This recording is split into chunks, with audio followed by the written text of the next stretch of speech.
Amigos, buenos días, bienvenidos a Cuarto Poder. Buenos días, Guido, ¿cómo estás? Buenos días, Atenógenes, buenos días, DJ Alex. Buenos días a los radioescuchas que nos sintonizan por la frecuencia de Telemetro Radio y nos ven por streaming en telemetro.com/radio y Metcon y próximamente Atenógenes en RPC Televisión. En RPC Televisión, televisión abierta. A partir del 1 de marzo.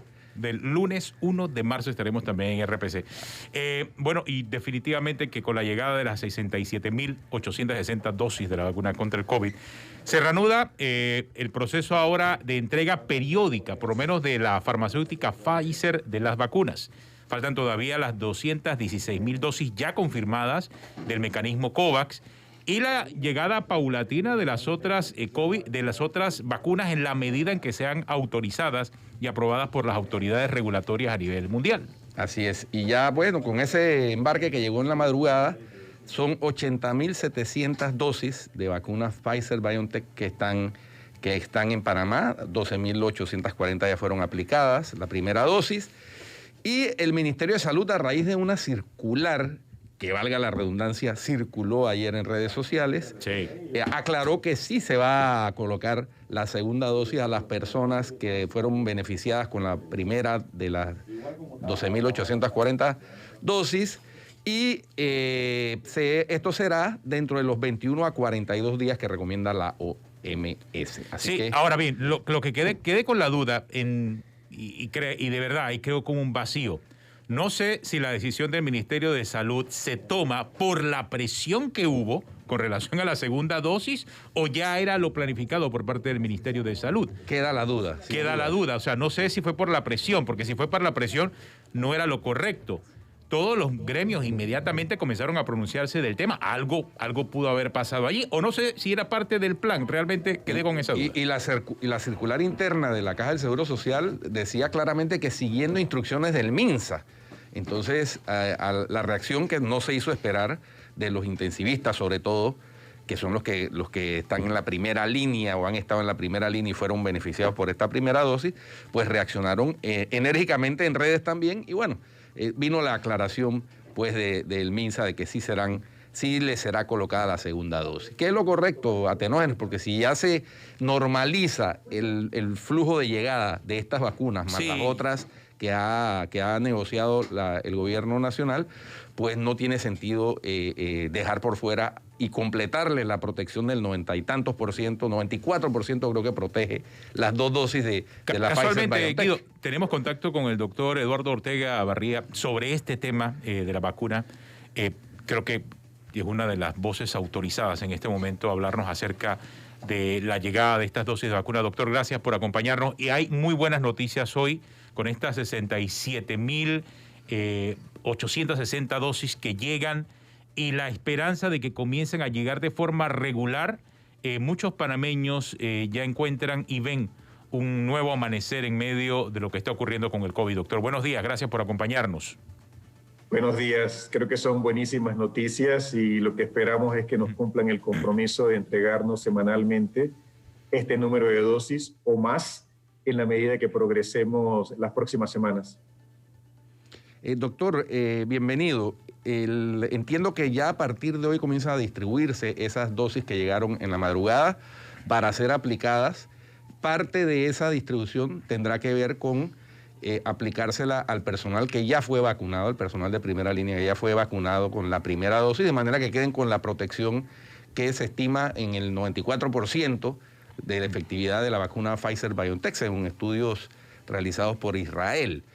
Eso es así porque ayer hubo la inquietud, y yo digo que justificada, de que supuestamente había una orden de solo seguir vacunando a todo el mundo y esperar la segunda dosis para más adelante.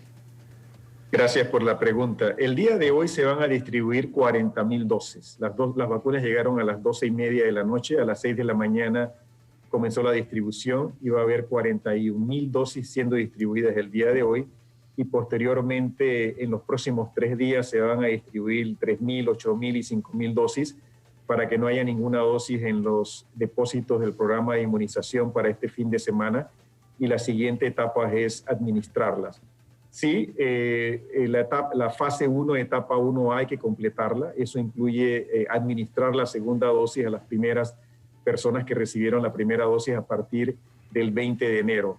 Ha habido discusiones sobre el tema. Yo sí quiero aclarar que es importante que en salud pública uno tiene que vacunar y beneficiar al mayor número de personas. A principios del 20 de enero, cuando discutimos si era adecuado almacenar la mitad de las dosis o vacunar a 12.400 personas, decidimos vacunar a 12.400 personas porque la evidencia científica indicaba que administrar todas esas dosis en lugar de tenerlas en el congelador permitía proteger más personas. Eso no ha cambiado el día de hoy. Mientras más personas vacunes lo más rápidamente posible, mayor protección vas a tener.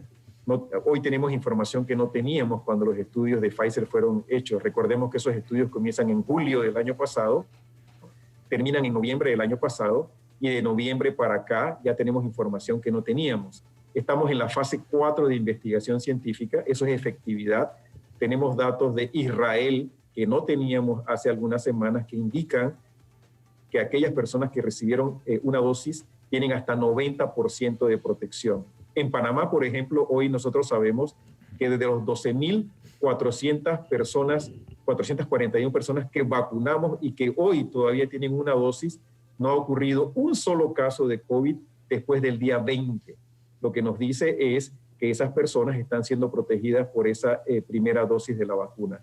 De nuevo, tenemos que pensar en salud pública. Vamos a proteger a todo ese personal de salud que ha batallado en esos hospitales durante más de un año atendiendo a la población, pero sí tenemos que pensar que tenemos que vacunar 3 millones de panameños. Por ejemplo, en esta etapa, en esta fase 1, son 120.000 personas que tenemos que vacunar. Tenemos dosis para 67.860. La próxima semana esperamos que para el próximo martes en la madrugada o miércoles tengamos el mismo número de dosis o más, y así progresivamente vamos a poder ir vacunando al mayor número posible de personas. Pero tenemos información hoy que no teníamos antes. Esto es evolutivo y sabemos que las vacunas son altamente eficaces y que evitan la enfermedad grave. Doctor, quisiera profundizar un poco en el dato que usted acaba de informar sobre esas personas que recibieron la primera dosis de vacuna. ¿No hay reportes entonces de casos de COVID en esas personas que recibieron la primera dosis de vacuna? ¿O cuántos reportes existen hasta ahora?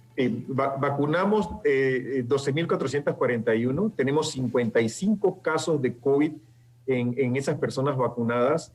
De esos 55 casos de COVID, 35 tuvieron COVID en los primeros 6 días después de la vacunación. ¿Esto qué significa? Que estas personas estaban incubando el virus o se infectaron muy rápidamente después de haberse vacunado. ¿Qué sabemos el día de hoy? Nuestro sistema inmune, nuestras células, que son las que producen los anticuerpos, necesitan por lo menos 12 días para tener una defensa lo suficientemente robusta para defendernos del virus. Y eso demora entre 12 y 14 días. Así que las personas que hemos visto, que hemos vacunado, comenzamos a ver algunos casos. Como yo mencioné, para el día 26 ya había 35 personas que se habían infectado. Posteriormente esos casos comenzaron a disminuir y hoy sabemos que después del día 20 de haber sido vacunados no ha habido ningún solo caso de personas que han desarrollado COVID en nuestro país. Así que es una información excelente, es una información que nos dice que hicimos lo correcto en poner esas 12.441 dosis porque protegimos al mayor número de personas en el sector salud. Esta es una información que vamos a seguir evaluando el día de hoy. De hecho, tenemos una reunión con el equipo técnico científico para seguir evaluando esos datos, pero es positivo, nos refuerza el hecho de que sí hay protección con una dosis. Recordemos, la compañía Pfizer hizo un estudio donde ellos dan la primera dosis aquí, la segunda dosis a los 21 días. Cuando ellos evalúan el impacto de una dosis, ellos simplemente están estudiando este periodo de tiempo. Y cuando ellos evalúan ese periodo de tiempo, ellos están incluyendo los primeros 12 días en que el sistema inmune todavía no ha funcionado. Si usted evalúa científicamente, estadísticamente, eso le dice que la eficacia es 50%. Pero si usted elimina los primeros 12 días donde sabemos que la vacuna no funciona, esa protección es 90%. y es la manera correcta de hacer el análisis científico. Solamente que en estos estudios 90 y tantos % de las personas se pusieron las 2 dosis. Así que tenemos muy poca información. Eso es fase 3. Eso terminó en noviembre. Hoy estamos en fase 4. Hoy Israel tiene más de 6 millones de personas vacunadas. Hoy ellos tienen información científica que nos están compartiendo y hoy sabemos que para el día 21 de vacunado, una dosis de la vacuna tiene 90% de efectividad, que es diferente eficacia. Los estudios clínicos son estudios perfectos. Te llamo por teléfono, tienes una cita, te sangro, estás obligado a venir. Efectividad es lo que hace el programa de inmunización, lo que está haciendo el día de hoy el PAI en Panamá. Yo te vacuno, tú vas a llegar el día exacto o te vas a demorar una semana o te vas a perder 2 semanas. Eso es lo que Israel nos está dando el día de hoy y eso es vida real. Es exactamente la información más valiosa que nosotros necesitamos es lo que está ocurriendo en Israel, porque esa es la realidad de un programa de vacunación. Los estudios clínicos son estudios controlados, perfectos, nos dicen algo, pero no nos dice cómo la vacuna se va a portar una vez que uno comienza a vacunar en los países. Doctor, también hay una inquietud que tiene que ver con incluso con el desarrollo y estudios que han ido saliendo a la luz sobre cómo se comporta el virus dependiendo de cada persona. Entonces, hay una inquietud que la vacuna también debe corresponder a un comportamiento similar, es decir, la vacuna también actúa distinto en cada organismo dependiendo de cómo se esté comportando el virus en ese organismo. Es decir, no hay una uniformidad en esto, que es lo que ha arrojado la información sobre el desarrollo de este nuevo virus. Hay factores socioeconómicos importantes que impactan la efectividad del programa. Hay factores de acceso a la atención y a la vacunación. Hay factores genéticos importantes también que juegan un papel crítico en cómo tú respondes. Por eso es importante que cuando uno realiza un estudio de investigación, uno estudie estas vacunas en todos estos grupos, en diferentes grupos raciales, en diferentes partes del mundo, en diferentes tipos de poblaciones, porque nos da una información mucho más rica de lo que está sucediendo. Por ejemplo, la vacuna Sputnik fue estudiada solo en Rusia. 98% de las personas en ese estudio son caucásicos de Rusia. Biológicamente somos las mismas personas, pero socioeconómicamente no somos las mismas personas y genéticamente puede haber variaciones. Tenemos, por ejemplo, estudios de Moderna, donde la mayoría de las personas fueron reclutadas en Estados Unidos y en Norteamérica, pero ellos tenían incluidos afroamericanos y tenían incluidos latinoamericanos en ese estudio en Estados Unidos. La compañía Pfizer, por lo contrario, hizo estudios en varios países y eso va enriqueciendo la información científica que uno va consolidando. En Panamá se está probando hoy una vacuna, pronto vamos a estar probando 2 vacunas. Creo que eso es importante, porque eso nos va a decir cómo estas vacunas se comportan en la población panameña en términos de seguridad, en términos de eficacia, y si llegaran a colocarse en el futuro, recordemos que este organismo es posible, no sabemos todavía, pero es posible que se vuelva estacional. No sabemos si esa estacionalidad va a ser 1 año o va a ser cada 2 años. Eso va a depender de 2 o 3 factores. Un factor es a la velocidad que el virus mute. Otro factor es que las vacunas sean precisas y otro factor es que vacunemos a un número importante de la población. Cuando nosotros combinemos esos factores y sepamos, por ejemplo, si la inmunidad de la vacuna dura más de 1 año, creemos que va a durar más de 1 año. ¿Por qué creemos que va a durar más de 1 año? Porque ya tenemos 1 año de infección natural. COVID-19 se inicia en diciembre del 2019 en Wuhan. Ya tenemos 14 meses. Sabemos que esa inmunidad natural dura mucho tiempo, pero también sabemos que las vacunas son mejores que la inmunidad natural. Así que hay que seguir los estudios. Por eso es la importancia de que Pfizer y Moderna sigan sus estudios. Ellos iniciaron en julio. De julio acá tenemos 8 meses de estudios de fase 3. Necesitamos tener 24 y 48 meses de seguimiento para saber cómo esos anticuerpos se comportan. Los anticuerpos suben, después de la segunda dosis suben mucho más y ellos comienzan a disminuir y comienzan en el tiempo a durar. nosotros tenemos que seguir esos anticuerpos por lo menos 2 años para que sepamos si la vacuna nos va a proteger más de 2 años, pero tenemos que vigilar el virus y afortunadamente en Panamá el Instituto Conmemorativo Gorgas tiene la capacidad científica de poder analizar las mutantes que ocurren en el país y nos podrán ir diciendo si las vacunas que estamos utilizando nos van a ayudar o no nos van a ayudar. La investigación científica es crítica, tenemos que invertir en esta investigación científica y tenemos que incrementar los estudios de investigación que estamos realizando en el país. Ahora bien, doctor, ¿cuál sería el ritmo más óptimo de llegada de dosis para poder avanzar lo más pronto posible con la vacunación? El ritmo óptimo es que pongamos todas las vacunas que nos llegan en las semanas que nos llegan, en la semana que nos llegan. Por ejemplo, nos llegaron 67,000, hoy salen 41,000. Vamos a ver el vacunómetro, podemos seguir la velocidad de vacunación. Yo no lo he visitado ahorita. No sé si ya reinició, lo tengo aquí frente a mí.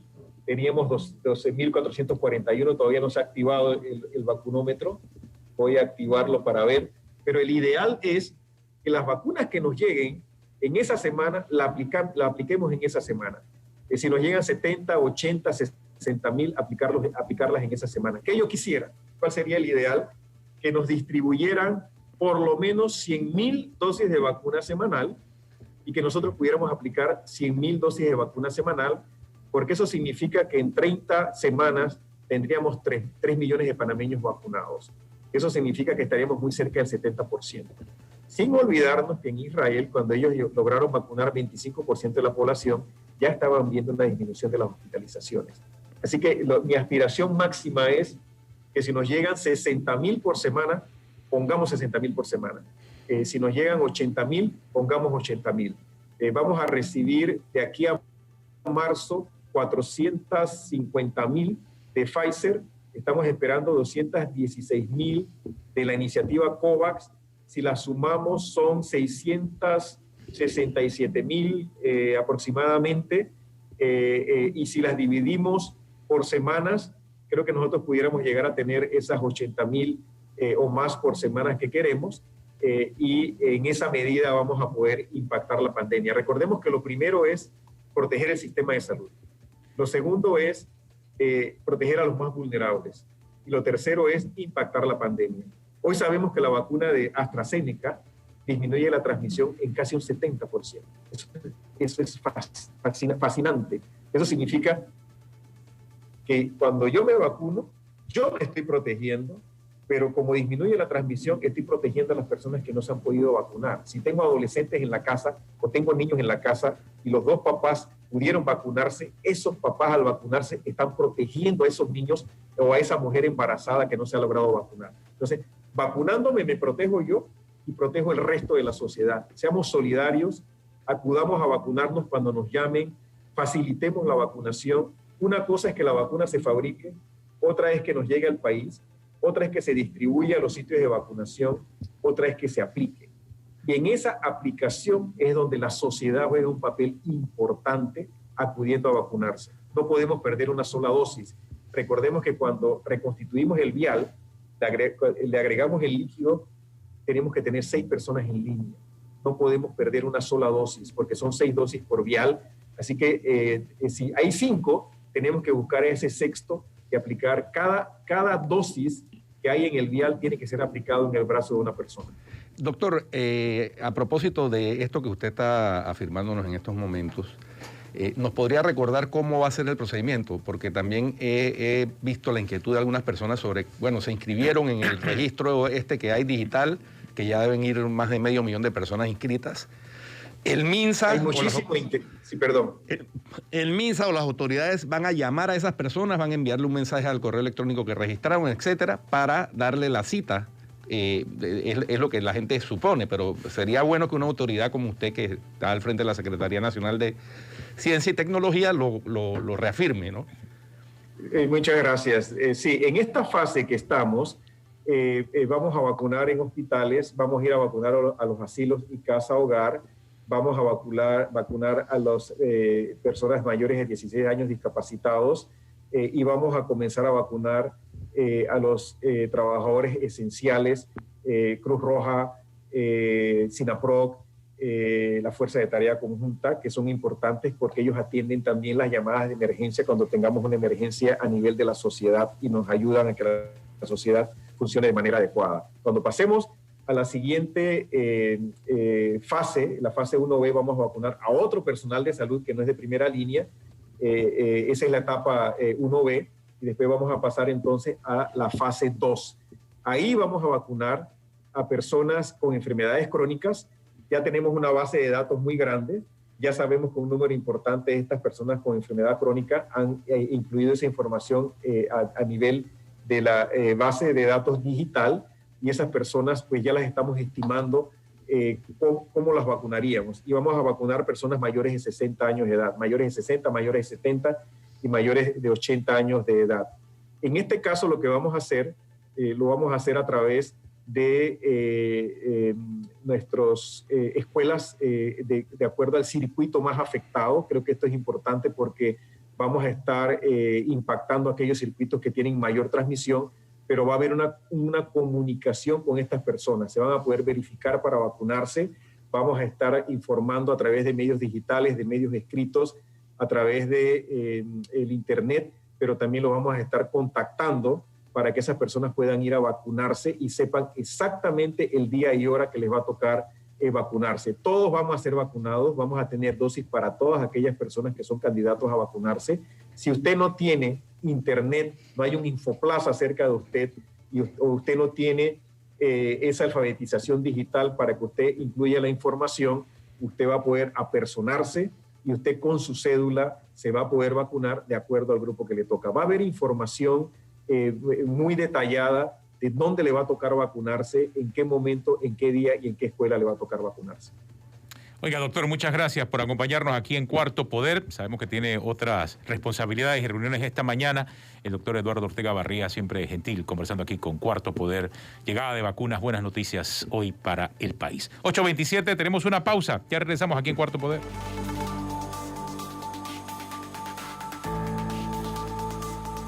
Continuamos aquí en Cuarto Poder, Guido, y el repudio es generalizado a lo que ha pasado, a lo que ha ocurrido en el CENIAF con esta situación de los albergues.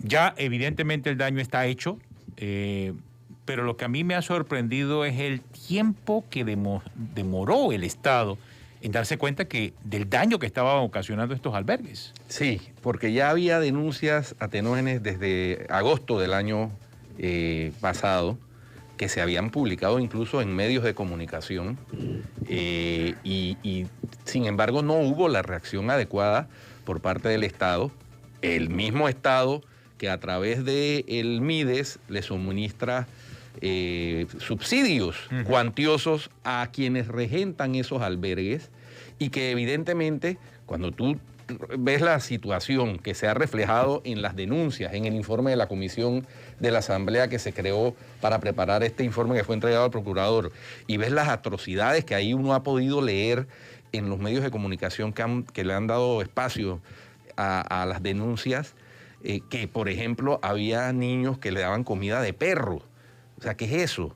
En albergues que reciben subsidios del Estado, por Dios, de nuestros impuestos. Es decir, una parte de nuestros impuestos se dedican a que esos niños estén bien atendidos, y el Estado responsablemente les otorga un subsidio, pero irresponsablemente no supervisa. Entonces ahí hay una falla gravísima, y por eso es que nosotros reiteramos el llamado a que se haga caer sobre los responsables todo el peso de la ley, que esto no quede en una investigación más sin resultados. Estamos hablando de la niñez panameña vulnerable, además, porque son los niños que no tienen una familia establecida, o que su familia está destruida, o que sus padres están detenidos en prisiones, y por eso tienen la necesidad de vivir en estos albergues. Entonces, ojo, ¿qué clase de sociedad está construyendo un país que le da ese maltrato a los niños, que son el futuro de la patria? La diputada suplente, Walkiria Chandler, fue la que encendió la llama de estas protestas. La tenemos en contacto ahora mismo con nosotros. Diputada,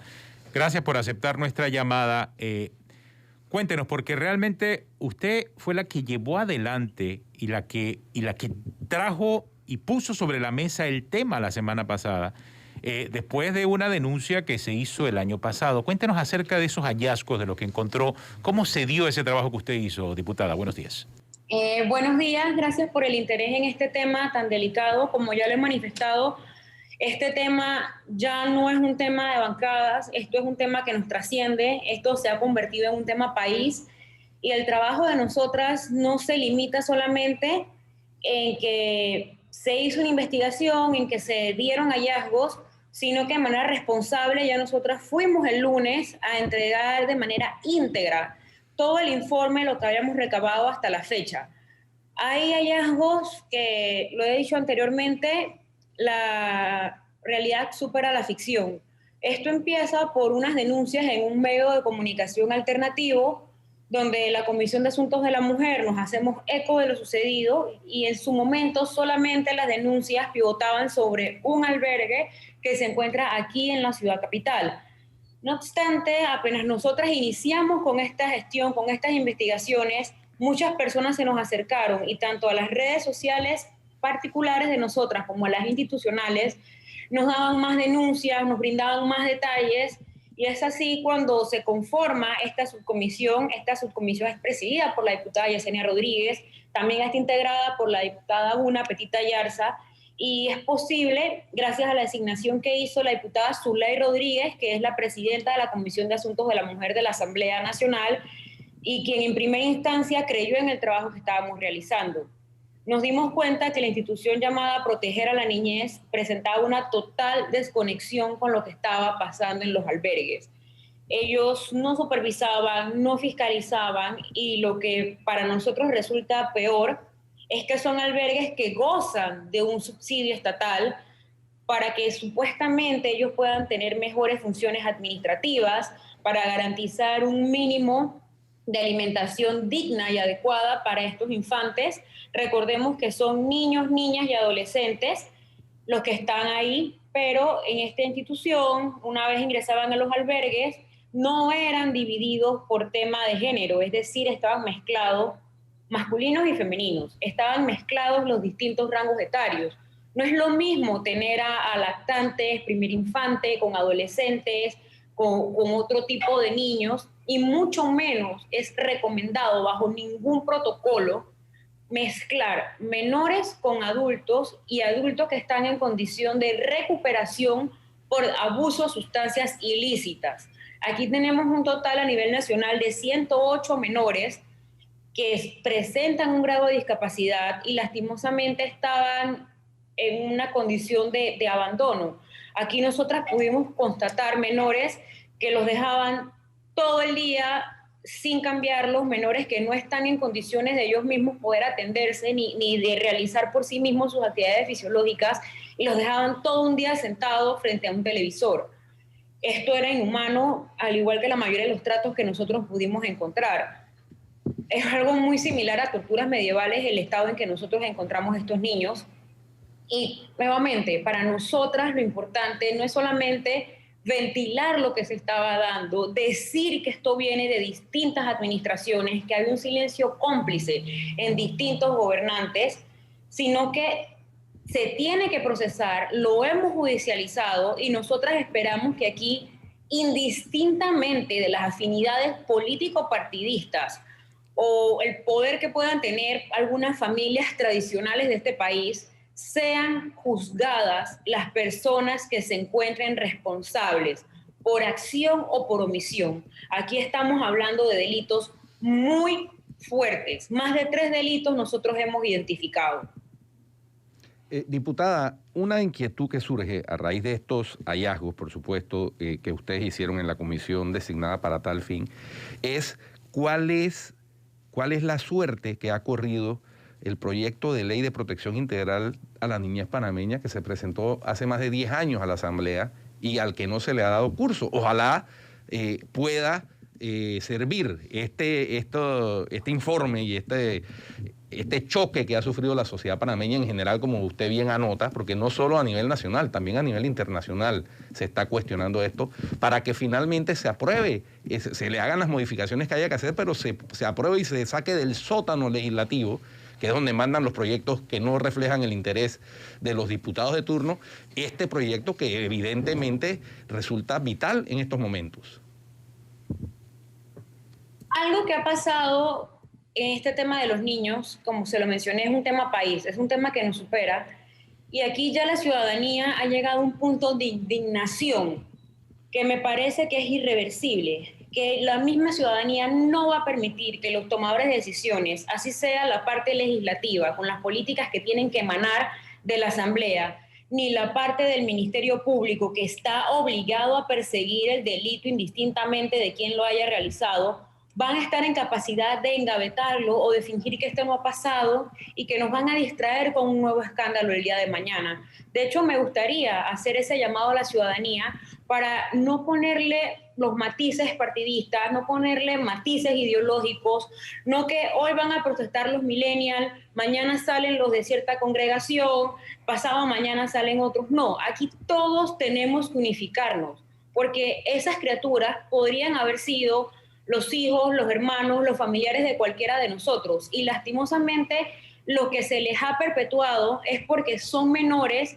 que vienen en una condición de vulnerabilidad. Hay muchos que vienen porque están en orfandad, muchos porque ya vienen de unos hogares en riesgo social, cuyos padres se encuentran detenidos, están privados de libertad, o incluso los propios padres los abusaban.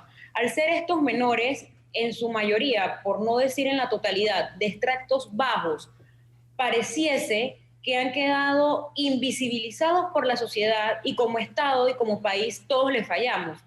Yo no tengo duda que si hubiesen sido menores con un respaldo, con algún techo o soporte, esto no pasaría. Pero como literalmente son los hijos de la cocinera, a nadie en este país por años, en distintas administraciones, le importó.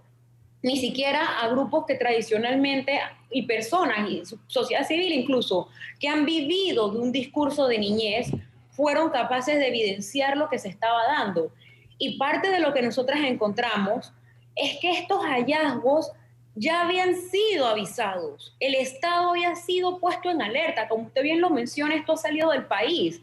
Organismos internacionales habían dicho qué es lo que pasaba, cuál era la realidad de estos albergues. Y aquí no pasó nada. Y para nosotras es inconcebible que en la administración de la directora que hace poco renunció, su trabajadora social le elevó un informe al despacho superior de lo que estaba pasando. En ese informe constaba que un menor de edad que presentaba discapacidad había sido vulnerado sexualmente en uno de los albergues y no se hizo nada.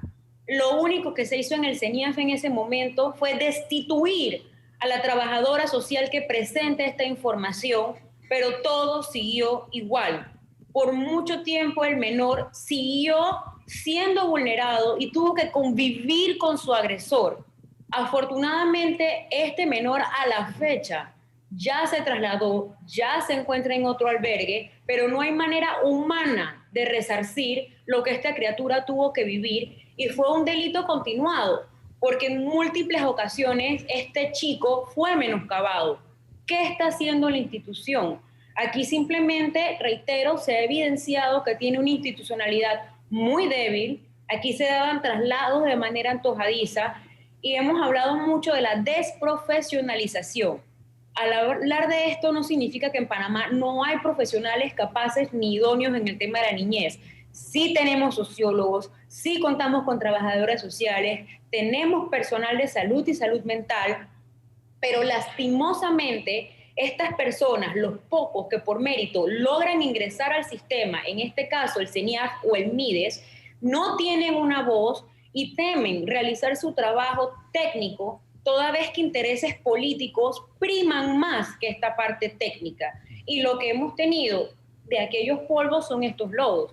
Son estos menores que ahora en una comisión de asuntos de la mujer, por un trabajo en equipo, por un trabajo multidisciplinario, hemos podido realizar un informe técnico de más de 6 meses, donde, como ya lo he mencionado, esto no lo está diciendo la diputada Walkiria Chandler Dorsey, esto no lo dice la diputada Zulay Rodríguez, Todo esto consta en el expediente, en informes, en partes forenses.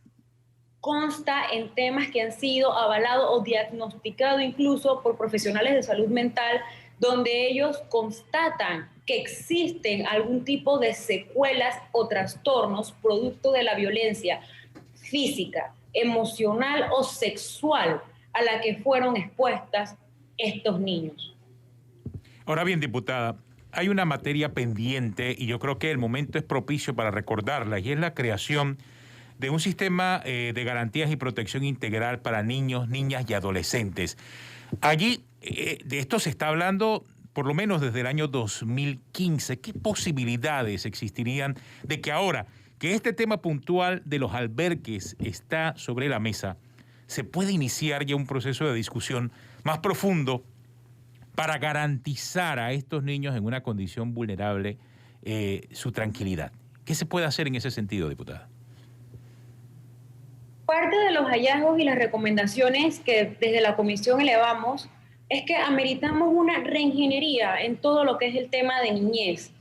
Los niños, los adolescentes están en un estado de indefensión, contamos con vacíos legales, ausencia de fiscalización y, como bien lo plantea, es necesario que haya una mano dura para aquellos que son responsables, pero también tenemos que trabajar mucho en la protección y el resarcimiento a estos niños y niñas que se encuentran en el albergue. Hay que discutir sobre un modelo de tercerización y las funciones relativas a la garantización de los derechos de estos niños en los casos del albergue. Un derecho principal como es el derecho a la vida digna. Tenemos que ahora trabajar en este tema y algo que no es complicado.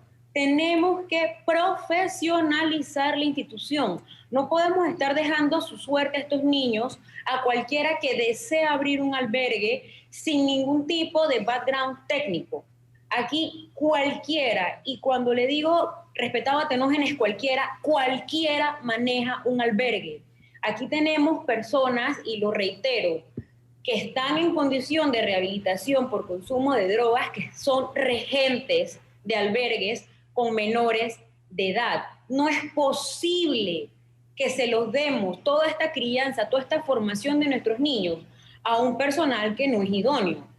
Existen ONGs que hacen un buen trabajo, pero lastimosamente estas son las menores, y no porque las ONGs adelanten el trabajo a los albergues, la CENIAF debe desvincularse. La mayoría de los niños que ingresan a los albergues es por dos vías: o por el sistema judicial, que son los juzgados de niñez, o por la CENIAF.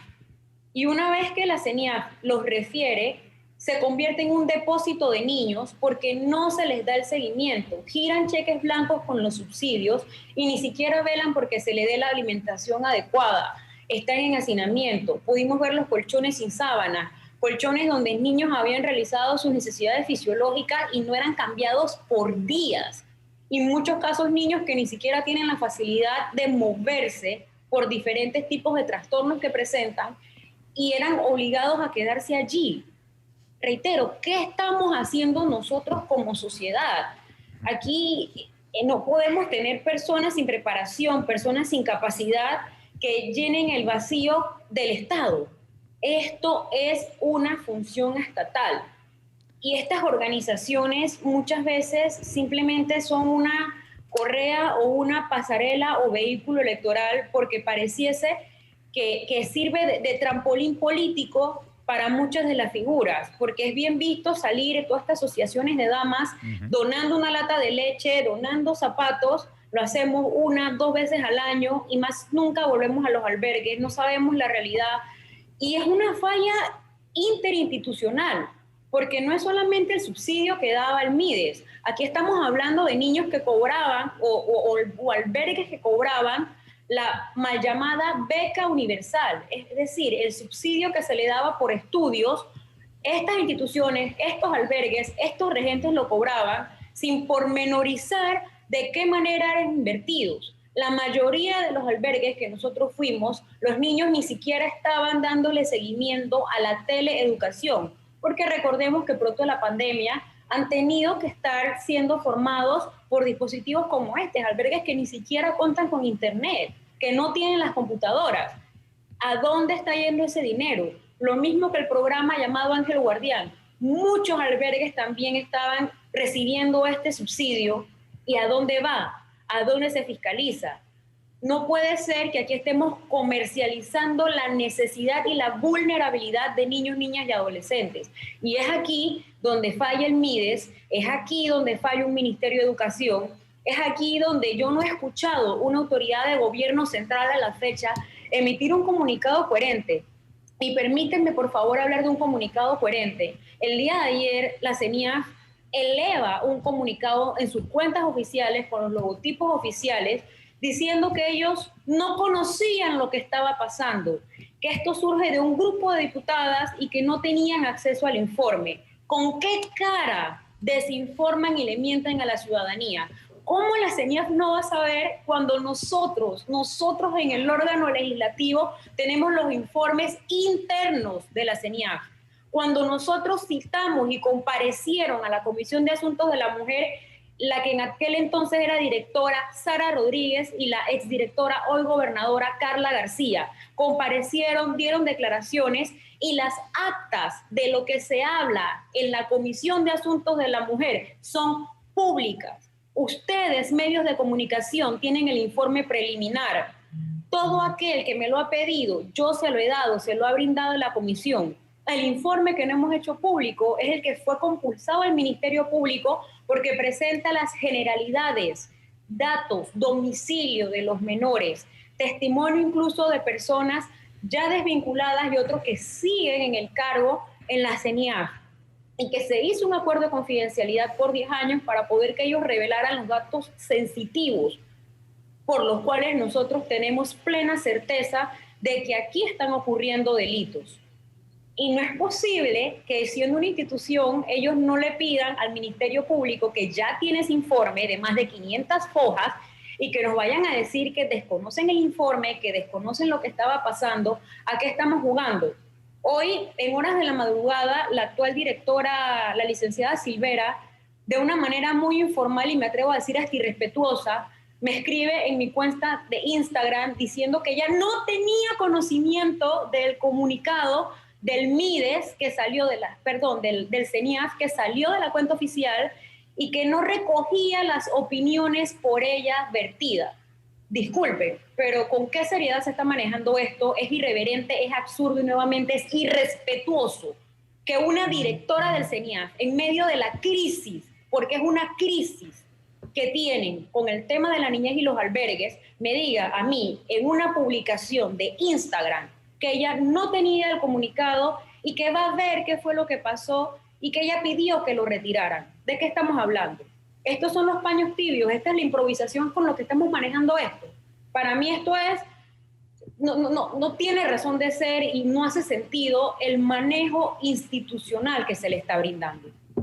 Lo que refleja todo, diputada Walkiria, es, primero, reforzar lo que usted ha dicho sobre la falta de profesionalismo que cede la parte técnica a la parte política. Entonces, en instituciones especializadas que debe darse preferencia a la meritocracia y por los temas delicados que manejan, además, como es el caso del CENIAF y del MIDES, se privilegia es la politiquería, porque yo no me atrevo a afirmar ni siquiera que se trata de política, porque si fuera política pública en materia de protección a la niñez, otro gallo estuviera cantando. Pero ciertamente se privilegia la politiquería en desmedro del profesionalismo, y ese es el trágico resultado, sin duda alguna.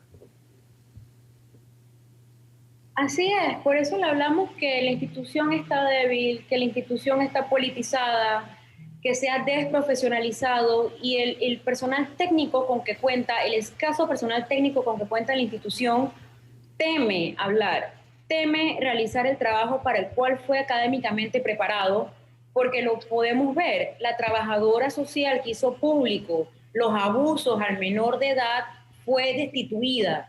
Es decir, que los que tratan de hacer lo correcto, al no ser políticos, son destituidos, se juega con el pan de esas familias y a las personas políticas, a los peces gordos, que son cómplices por acción o por omisión, que estaban anuentes, necesito que lo escuchen, necesito que los oyentes que están sintonizando Telemetro Radio y este programa sepan que la institución, el Estado, el gobierno panameño tenía conocimiento de estas irregularidades. Son de vieja data. Concurren diversas administraciones y diversos gobiernos.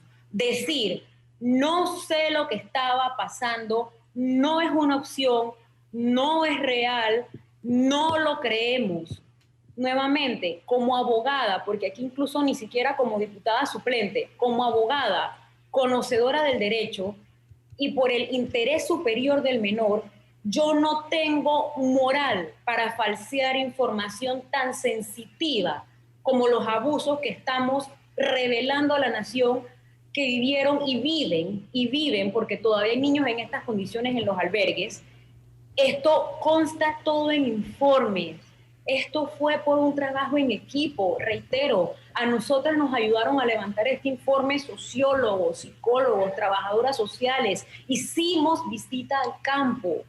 Esto no es algo antojadizo y esto no es una ficción generada por ninguna de nosotras diputadas de la Comisión de la Mujer o como manifestaron de manera irresponsable en el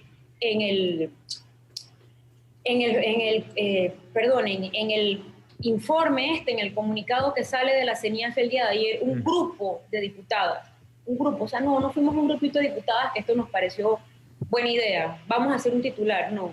Somos un grupo de mujeres que estamos indignadas y que si por años instituciones, por años políticos, por años panameños han sido cómplices silentes de lo que han pasado estos niños, no lo vamos a hacer en esta comisión. No lo va a hacer Valquiria Chandler, no lo va a hacer Isula Rodríguez, no lo va a hacer Corina Cano, Kaira Harding, la diputada Yesenia Rodríguez, la diputada Perita Yarza, no lo va a hacer ni siquiera el diputado Leandro Ávila, que es el único miembro masculino de esta comisión. Nosotros no lo vamos a hacer y sabemos que esto puede acarrear un costo político porque nos estamos metiendo con protegidos de este y de otros gobiernos, pero necesitamos que esto se investigue y nuevamente que se deslinden las responsabilidades, porque no puede pivotar esta percepción generalizada de impunidad en un tema tan importante como esto, y les solicito respetuosamente a ustedes, medios de comunicación, que esto no se maneje como la comedia del momento, tiene que manejarse de manera responsable. Estamos hablando de menores, no queremos viciar un proceso y necesitamos que siga adelante para poder transformar la realidad de los que se encuentran y de que todos aquellos responsables de lo que ha ocurrido paguen. Muchas gracias a la diputada. No solamente queremos ver marchas en la calle, sino queremos ver a los responsables marchando a la cárcel. Muchas gracias, diputada, por acompañarnos esta mañana aquí en Cuarto Poder, y muy profundas sus palabras, usted que llevó adelante la investigación, sus recomendaciones, y definitivamente que esto no es un tema trending, esto es más profundo, esto es una realidad que ha marcado a muchos de estos niños y que va a seguir marcándola si no se hace algo con urgencia. Una pausa y ya regresamos aquí en la parte final de Cuarto Poder.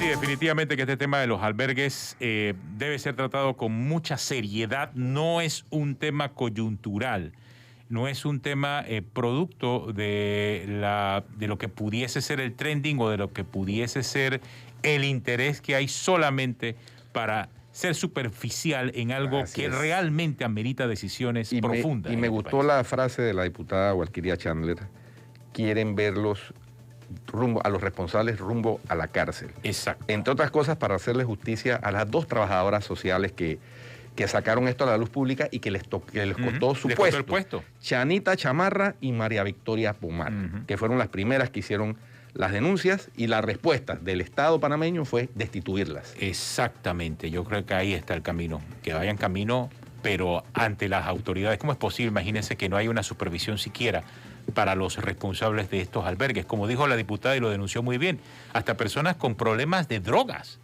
que estén al frente de albergues que son supuestamente supervisados por una institución del Estado. Y tiene que haber también una investigación de la Contraloría sobre el uso de esos recursos, el uso y manejo que se le daba a esos recursos que mencionó la diputada, no solamente los subsidios del MIDES, sino también los recursos del programa de la beca, la llamada beca universal. Porque ahí va a haber una lesión patrimonial continuada. Enorme. Por lo que se puede ver preliminarmente en el informe de la Comisión de la Asamblea. Así terminamos. Gracias por acompañarnos en Cuarto Poder. Será hasta mañana.